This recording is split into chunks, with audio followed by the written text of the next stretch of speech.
D'autres compagnies de la 3e division ont aussi soutenu cette compagnie, avec plus de 250 victimes au total. En incluant les combats ailleurs, il y avait des milliers de victimes. La bataille de la zone démilitarisée s'est achevée après de lourdes pertes sud-coréennes pour éliminer les Nord-Coréens. Il était maintenant temps d'entrer sur le territoire nord-coréen. Cependant, comme l'armée sud-coréenne avait perdu trop de temps lors de la bataille de la zone démilitarisée, les pertes de la Corée du Sud s'aggravaient de plus en plus. La Corée du Sud devait terminer la guerre rapidement, mais la situation commençait à ressembler de plus en plus à une guerre de longue durée. De grandes cyberattaques, attribuées à la Chine, ont continué. Cette fois, les cyberattaques ont non seulement piraté le réseau militaire, mais aussi gravement perturbé les opérations. La Chine a attaqué les systèmes informatiques de la Corée, les rendant inopérants par des virus informatiques tels que des vers, des ransomware et des malwares, ou par des piratages. Il s'agissait de cyberattaques contre organismes publics, installations privées et infrastructures clés. Dans certaines régions, 20% de l'électricité a été coupée, obligeant de nombreux habitants à passer une journée sans courant. De plus, à cause de Paldang, ils ont piraté le système informatique de régulation du niveau du barrage, ce qui a provoqué une montée soudaine du niveau du fleuve Han. Même l'armée n'a pas été épargnée. Suite à une intrusion interne, des sections du système contrôle du trafic aérien coréen ont aussi été piratées. Ainsi, les principaux plans d'opération ont parfois été transmis à la Corée du Nord et à la Chine.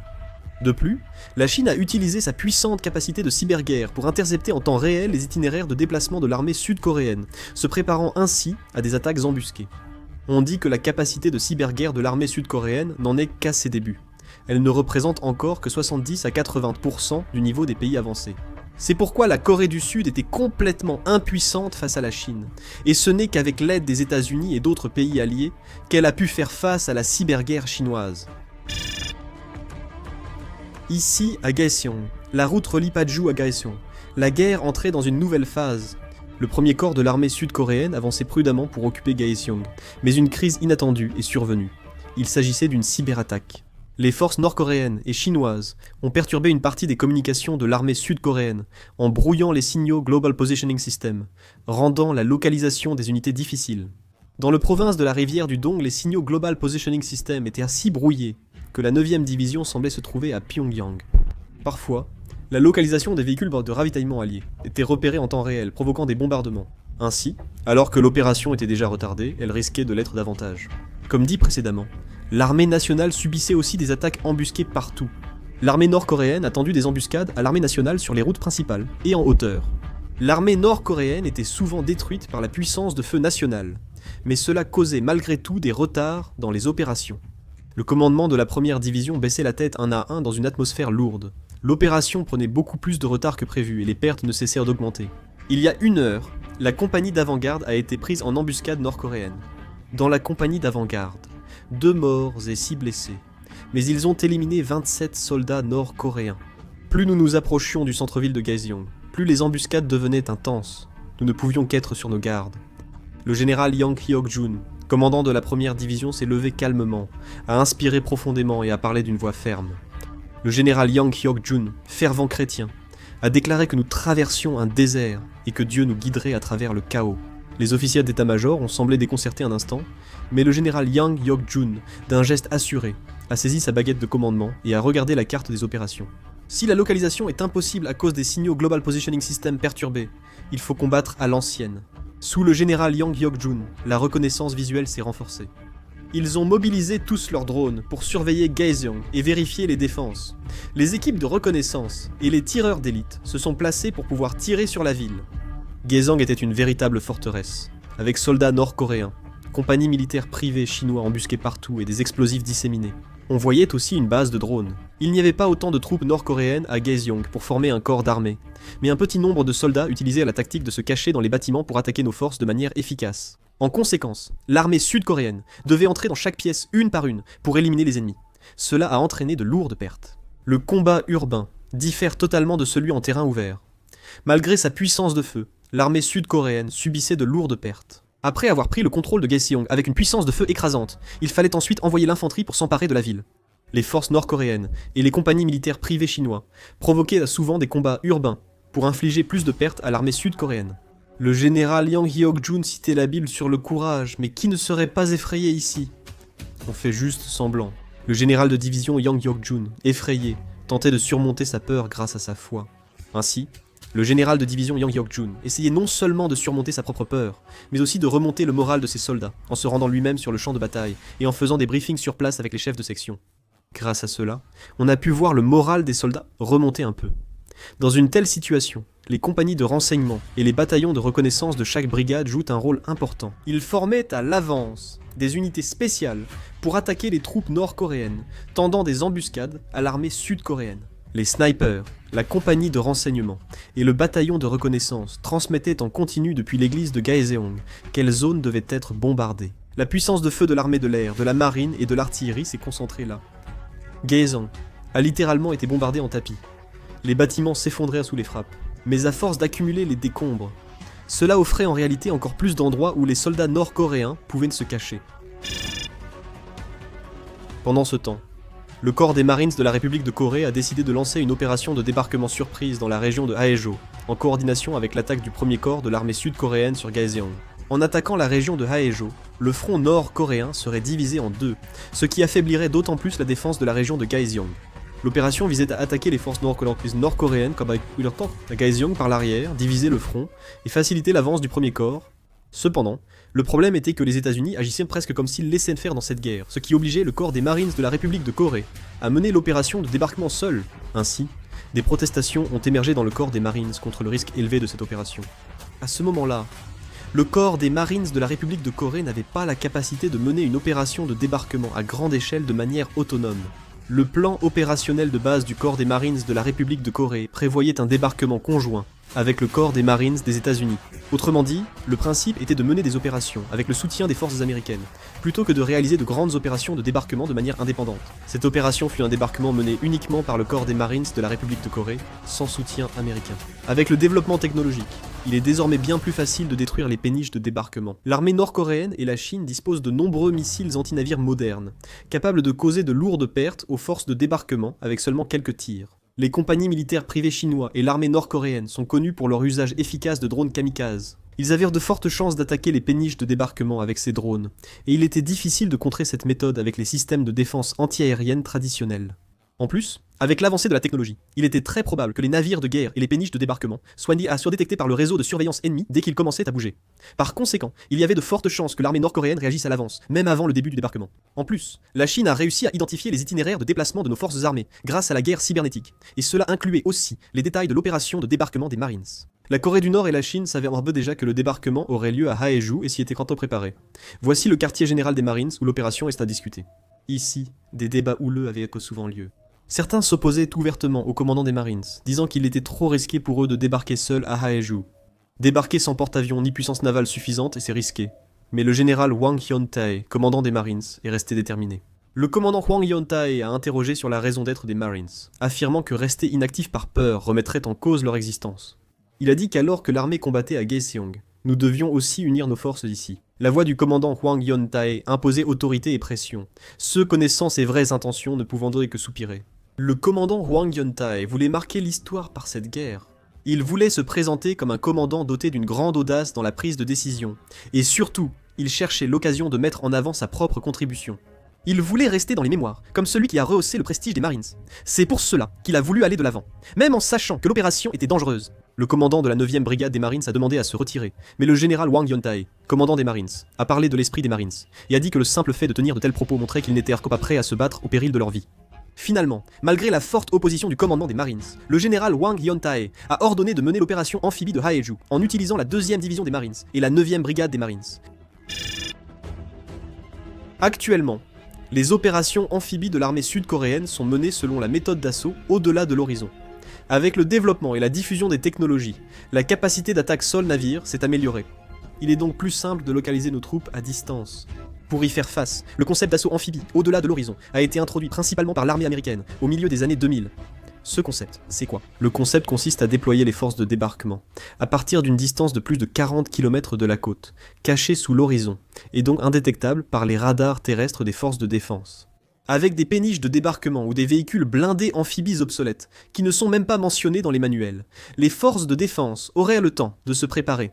C'est pourquoi il faut en grande quantité des moyens de débarquement maritimes rapides et coûteux, comme le V-22 des hélicoptères ou des Landing Craft Air Cushion. Actuellement, L'armée nationale utilise ce type d'opération de débarquement, mais même cela est aujourd'hui une force obsolète. De nos jours, on ne mène presque plus de grandes opérations de débarquement, et on s'oriente désormais vers l'importance des opérations de débarquement à petite échelle.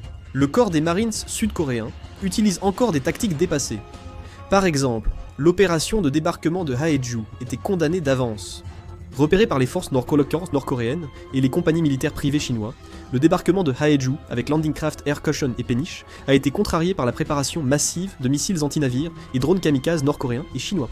C'est ainsi qu'une catastrophe majeure est survenue dès le début. Un tiers des péniches de débarquement et des véhicules blindés amphibies des Marines ont été coulés avant même d'atteindre la côte. Quelques Marines sont débarqués de justesse, mais certains ont été attaqués par des drones kamikazes. La côte de Haeju ressemblait à l'enfer. Au moment où les Marines tentèrent de débarquer, l'armée nord-coréenne a commencé à tirer avec son artillerie côtière. Les compagnies militaires privées chinois ont lancé des attaques suicides à l'aide de drones. En plus de cela, la Corée du Nord a utilisé le missile Gyeomsong-3 pour attaquer les navires de la marine sud-coréenne. Certains marines sont à peine débarqués, mais ont été stoppés par une résistance acharnée, bloquant toute progression. Après le débarquement, les marines peinèrent à avancer face à une défense ennemie plus forte que prévu. Cris et gémissements résonnaient partout. Beaucoup de soldats se sont noyés, mais le commandant Hwang Yong-tae n'a pas ordonné la retraite.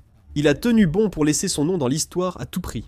Et à cause de cela, les pertes des Marines n'ont fait qu'augmenter au fil du temps. Sous la pression de l'état-major de la vallée, l'ordre de retraite a été donné 3 heures après le début, obligeant les Marines à se replier après de lourdes pertes. 357 morts ou disparus, 814 blessés, 6 péniches et de nombreux véhicules et matériels perdus. Le débarquement de Haeju est l'une des défaites les plus tragiques des Marines sud-coréens, contribuant à l'avantage de la Corée du Nord sur le champ de bataille. Seule la 3e brigade a été vaincue. Voici le nouveau centre d'entraînement de Kanghae. Ce qui distingue ce centre des autres, c'est qu'ici, ce ne sont pas des instructeurs nord-coréens, mais des instructeurs russes, qui dirigent directement l'entraînement. Nous avons appris des tactiques avancées, et des méthodes de combat issues de la guerre en Ukraine. La Nouvelle-Corée a secrètement vérifié cette zone et a pu en déterminer l'emplacement exact ainsi que l'ampleur. Ainsi, le monde entier a compris que la Russie était également profondément impliquée dans cette guerre. La République de Corée a condamné et dénoncé la Russie, présentant des preuves du service national de renseignement et du commandement gouvernemental. Ils ont tout révélé, de l'entraînement des soldats nord-coréens par la Russie à la livraison d'armes, équipements et munitions russes.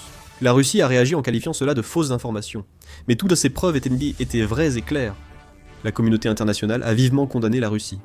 Bien sûr, cette communauté internationale était principalement composée du monde occidental, mais le fait que l'Occident ait fortement condamné la Russie et la Chine est devenu une occasion de soutenir progressivement la Corée. La Corée a décidé de détruire le camp d'entraînement de Kanghae sur la base des informations fournies par Sae-Joseon.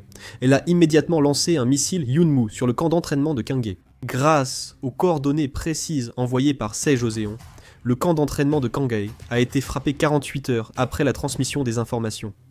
3 instructeurs russes et 139 recrues nord-coréennes ont été tués lors de l'entraînement.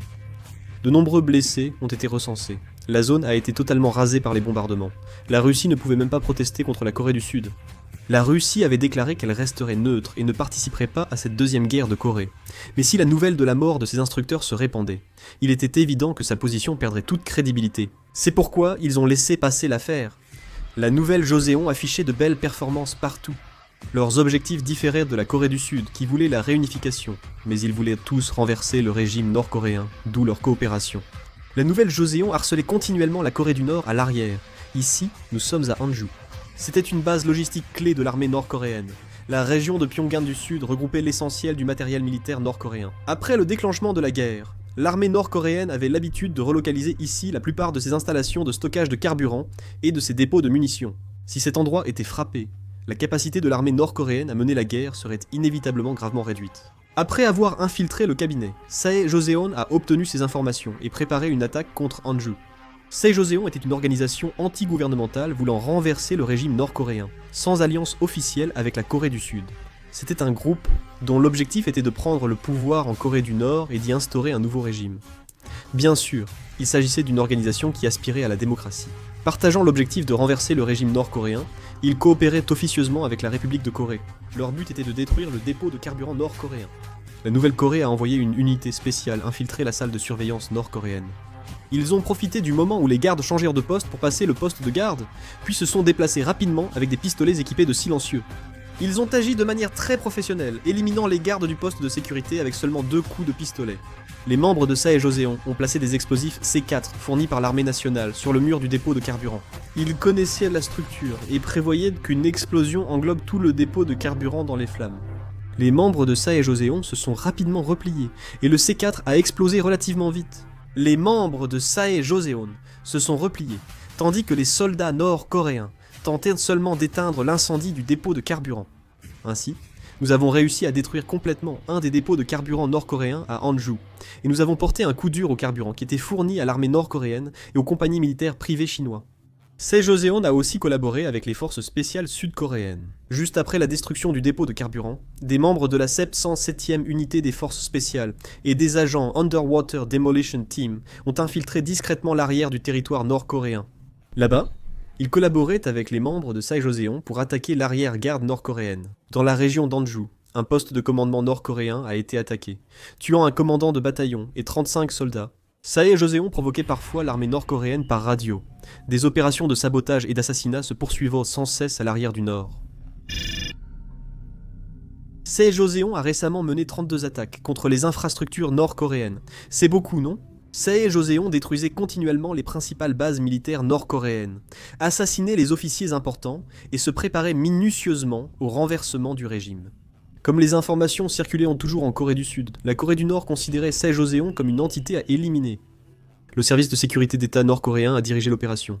De nombreux cadres du service de sécurité d'État ont été tués par des missiles lors des opérations d'assassinat continu contre les dirigeants sud-coréens.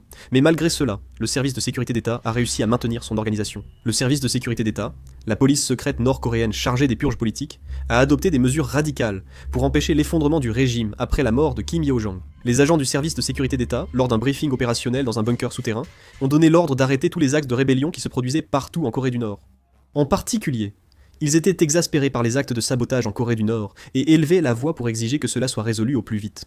Le service de sécurité d'État a mené une grande opération pour arrêter des personnes soupçonnées de lien avec la Nouvelle-Corée.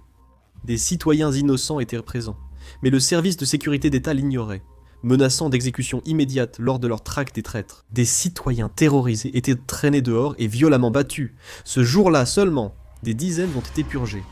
Un agent du service de sécurité nord-coréen a torturé un agent de la Nouvelle-Corée capturé en lui arrachant les ongles. Dans ces conditions, cet agent de la Nouvelle-Corée a fini par livrer des informations. La Corée du Nord a poursuivi au-delà de simples purges. Le service de sécurité nord-coréen a obtenu des informations sur la Nouvelle-Corée en torturant l'agent capturé. Ils ont aussi identifié les agents de la Nouvelle-Corée envoyés par le cabinet et trouvé leur cachette. Les prisonniers de la Nouvelle-Corée ont subi de cruelles tortures. En conséquence, la Nouvelle-Corée s'est retrouvée confrontée à une grave crise. Comme il était évident que les membres capturés allaient bientôt révéler des informations, ils ont dû abandonner complètement le projet en cours. Certains ont trahi l'organisation pour survivre, bien qu'étant agents de la Nouvelle-Corée. L'organisation a subi tant de dégâts qu'elle n'a pu agir pendant un certain temps. La Nouvelle-Corée a donc sollicité une aide d'urgence aux forces spéciales de la République de Corée. Ici, au centre d'entraînement de Nonsan, l'afflux massif de nouvelles recrues a commencé après la déclaration de la mobilisation générale et l'activation du système de guerre. Tous les hommes de plus de 18 ans qui n'avaient pas encore effectué leur service militaire ont été enrôlés. Bien sûr, il y avait quelques personnes qui ont fui, mais c'était une minorité. Beaucoup de gens disent souvent ceci. On dit souvent que, s'il y a une guerre, tout le monde s'enfuira en premier. Mais en réalité, lorsque la guerre a éclaté, très peu de personnes se sont enfuies, et beaucoup se sont portés volontaires pour défendre leur pays. À la fin, il y a même eu des cas où des Coréens vivant à l'étranger sont rentrés au pays pour s'engager volontairement afin de défendre la nation. Certains étrangers ont même rejoint la Corée en tant que volontaires et se sont battus dans l'armée coréenne. À l'entraînement, ils n'ont pas suivi les 4 semaines de formation habituelles. En temps de guerre, les nouvelles recrues ont seulement 2 à 3 semaines de formation avant d'intégrer leur unité. Ils n'apprenaient que 3 matières nécessaires au combat, comme le tir, la défense nucléaire, biologique et chimique et le maniement des grenades, puis étaient immédiatement affectés à leur unité. C'est parce qu'il fallait autant de monde. Les bataillons de formation de la 4e division sont devenus unités de combat. La formation a été transférée au centre d'entraînement de Nonsan. Ici, chaque semaine, des milliers, voire des dizaines de milliers de soldats étaient envoyés sur le champ de bataille. Le centre d'entraînement était un véritable chaos. Les recrues étaient inexpérimentés, mais leur regard montrait une détermination à défendre leur pays. Mais dans ces yeux noirs, on sentait aussi une peur indescriptible. Toutes les unités militaires de la République de Corée ont atteint 100% d'enregistrement de lettres, certaines dépassant ce taux. Dans les divisions de mobilisation, les ressources ont complété les unités, ensuite déployées en première ligne. Il s'agissait de divisions de mobilisation composées de nouvelles recrues et de réservistes. Organisés en corps d'armée sous le commandement des forces de mobilisation de l'armée de terre, ils ont été envoyés sur le front ouest de Gochang. Le temps pressait. L'unité Jongal était réputée pour sa puissance et était la seule de son rang stationnée au nord. Leur combat leur a valu le surnom de « l'homme le plus fort » par la société militaire privée chinoise. Après le début de la guerre, l'unité Jeongal, ex-régiment d'opposition du Korea Combat Training Center, est devenue la 2e brigade de montagne, opérant sur le front comme force spéciale contre la Corée du Nord et la Chine. La 12e division d'infanterie, en difficulté à la tête de pont de la zone démilitarisée, a été déployée et a rapidement massacré les troupes nord-coréennes et les compagnies militaires privées chinois. Cette fois, ils ont été déployés le long de la chaîne de montagnes Taebaek, dans la région du mont Gyeonggang. Leur mission était d'attaquer par surprise l'arrière nord-coréen, couper le ravitaillement et éliminer le commandement pour affaiblir le front Est. Cette opération était difficile. L'unité Scorpion devait s'infiltrer au cœur du front Est nord-coréen, en plein territoire ennemi. Déjà bien infiltrés en territoire ennemi, ils n'étaient en plus qu'à 5 km de leur objectif, qu'ils espéraient atteindre en moins de 3 heures. Ils se sont rapprochés via la radio.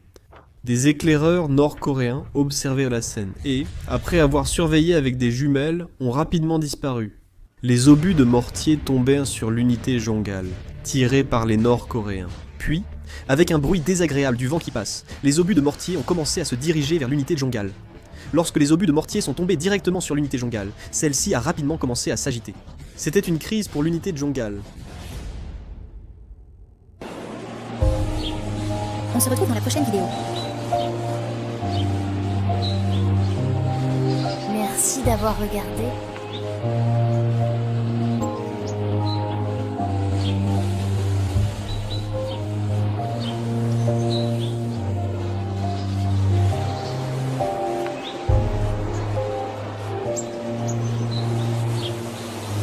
Merci pour l'abonnement et les likes. À la prochaine vidéo.